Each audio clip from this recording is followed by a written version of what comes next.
วันที่26พฤษภาคมปี2026นี้อยู่ที่สโมสรกองบัญชาการทหารแขวงขมวนได้จัดพิธีประกาศยกระดับแผนกชายแดนขึ้นเป็นห้องทหารชายแดนขึ้นกับกองบัญชาการทหารแขวงขมวนโดยการเป็นประธานของสหายพลโทสายใจกรมสิทธิ์กรรมการศูนย์กลางพรรครองรัฐมนตรีกระทรวงป้องกันประเทศหัวหน้ากรมใหญ่เสนาธิการกองทัพมิสหายสมใจพานิจันทร์รองเลขาพรรคแขวงผู้ชี้นำเวียกงานการเมืองแนวคิดเวียกงานพรรคพนักงานแขวงขมวนมีต่างหน้าห้องว่าการกระทรวงหัวหน้ากรมห้องกรมเกี่ยวข้องกองบัญชาการทหารชายแดนบรรดาสหายกรรมการพรรคแขวงแผนกการคงแขวงกองบัญชาการป้องกันความสงบแขวงคณะพรรคกองบัญชาการองค์การ6ห้องแผนกการทหารแขวงกรมกองอ้อมข้างและกองห้อยทหารชายแดนแขวงขมวนเข้าร่วมสหายพันเอกบุญเลิศบุพภาวันหัวหน้าการทหารกองบัญชาการทหารแขวงขมวนได้ขึ้นพันบทรายงานเกี่ยวกับการจัดตั้งปฏิบัติหน้าที่กำลังทหารชายแดนในระยะพันมาซึ่งคณะพรรคคณะบัญชากองบัญชาการทหารแขวงขมวนได้เอาใจใส่จัดตั้งปฏิบัติหน้าที่เวียกงานตามพระบทบาทของตนเป็นปกติพร้อมทั้งชี้นำกองห้อยทหารชายแดนหันเอาพนักงานลงก่อสร้างหากฐานการเมืองตามแบบมูลเสื้อของกองทัพนำเอาแนวทางนโยบายระเบียบกฎหมายของพรรครัฐและนิติกรรมด้านต่างๆจะตั้งเสริมซึมให้องค์การปกครองและประชาชนบรรดาเผ่าเรียบตามชายแดนให้มีความรับรู้เข้าใจเป็นเจ้าการปกปักรักษาเส้นชายแดนและหลักหมายเฮ็ดให้สภาพมีความสงบโดยพื้นฐานจากนั้นสหายพลจตวาเพชรสว่างลาวงคำหัวหน้ากรมกำลังพลกรมใหญ่เสนาธิการกองทัพผ่านข้อตกลงของกระทรวงป้องกันประเทศว่าด้วยการยกระดับแผนกชายแดนขึ้นเป็นห้องชายแดนแขวงขมวน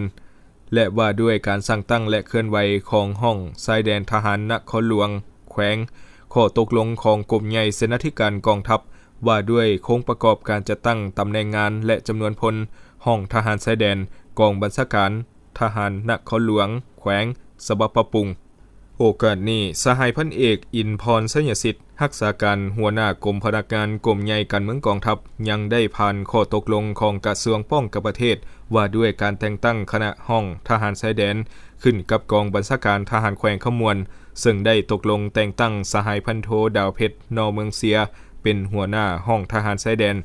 สหายพันโทบุญฮองกงธนุสินสหายพันโท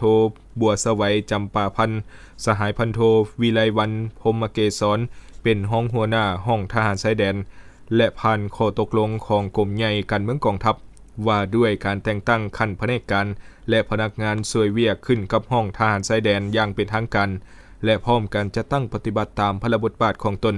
พร้อมเดียวกันนั้นสหายพันเอกพันมหาจุมณียังได้ขึ้นผ่านมติตกลงของคณะประจำพรรคกองบัญชาการทหารแขวงว่าด้วยการอนุมัติสร้างตั้งคณะพรรคหากฐานและบ่งตัวแต่งตั้งกรรมการคณะพรรคหากฐานห้องทหารชายแดนขึ้นกับคณะพรรคกองบัญชาการทหารแขวงขมวนในนั้นได้แต่งตั้งสหายพันโทดาวเพชรนอเมืองเสียเป็นเลขาคณะพรรคหากฐานสหายพันโทบัวสวัยจำปาพันธ์เป็นห้องเลขาคณะพรรคหากฐาน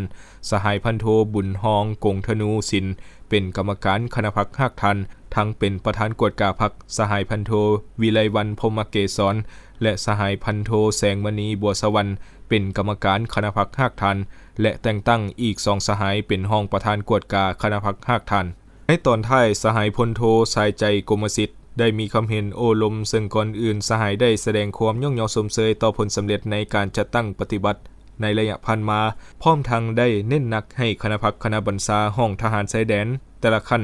ให้เอาใจใส่ยกสูงความรับผิดชอบของตนต่อกับหน้าที่เวียกงานที่พรรครัฐคันเทิงได้มอบหมายให้เฮ็ดเวียกเป็นหมู่คณะแบ่งให้บุคคลรับผิดชอบมีการจัดตั้งกวดกาบรรดาหน้าเวียกที่ได้มอบหมาย